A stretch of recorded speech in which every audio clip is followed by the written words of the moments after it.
Adak, paigagayem, magandang buhay sa inyo. So ngayon ay magluluto tayo ng lumpiang gulay. Kaya naman samahan niyo ako ngayon sa aking pagluluto. Yum! Hindi ko na na-videoan yung aking pagluluto, pero yan, nagbabalot na ako ngayon ng lumpiang gulay. Ganito po yung aking pamamaraan ng pagbabalot ng lumpiang gulay. Inaayos ko lang yung mga gulay, pagkatapos ay i-roll mo siya, and then itutupi sa may bandang dalawang gilid, pagkatapos ay i-roll mo again, tapos yan, hindi ko na siya binabasa ng tubig kasi basa na yung gulay mismo.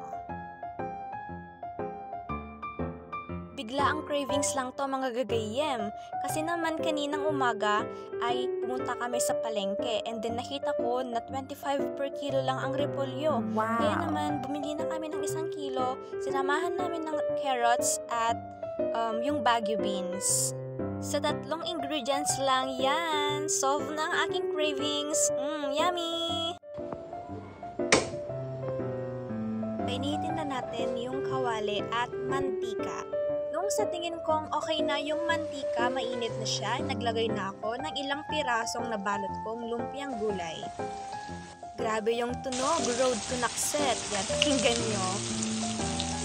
Pero please, huwag niyong itulok. Habang niluluto yung mga gulay, heto ako, nag-iisa. Char! Akin akong ginagayat yung 3 pirasong bawang, ganyan. Sige, tadtadan. Oh, magic! Pagkatapos, isa ron ng mga tadtadan din na ang lead ay sibuyas gayam. Nakitam de gayam, kitam agin lalaing nga agiwat sibuyas. O diba, tikinalaing na nalpasan na sigod. Panan, enti malokong. Di masang nagadod ang late. I mean, sibuyas.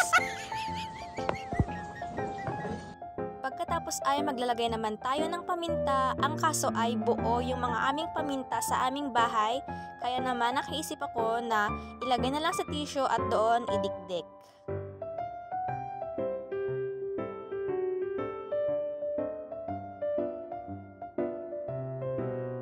Ginamitan ko po ng bato para madurog yung mga paminta sa loob.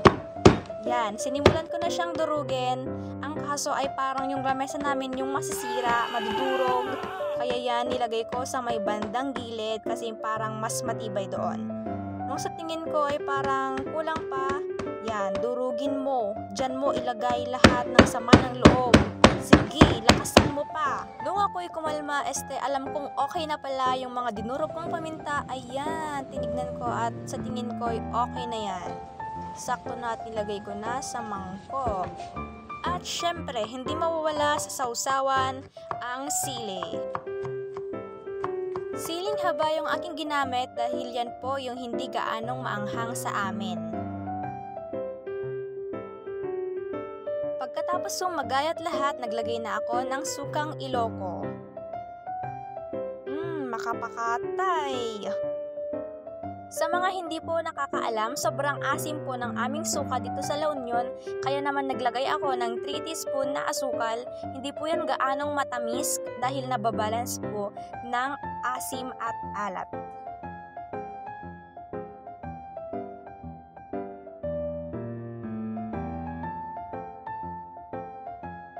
Ayan, okay na ang ating lumpiang gulay. Sa tingin ko ay paluto na yan. Golden brown. After how many seconds, ayan, luto na siya.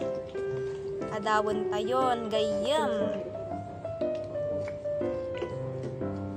Medyo nahihirapan ako dahil wala kaming tong, kaya ang ginamit ko na lang ay chopstick. Mas napadali akong nag-ahon nitong mga lutong lumpiang gulay, pero your honor, lumaki ako sa farm at I am full-blooded Filipino. After 10,000 years, okay na siya, luto na ang ating lumpiang gulay! Wow! Daytan, ipaalas ko man nga sampulan. Gimas! Mangkanor lang sa kalam!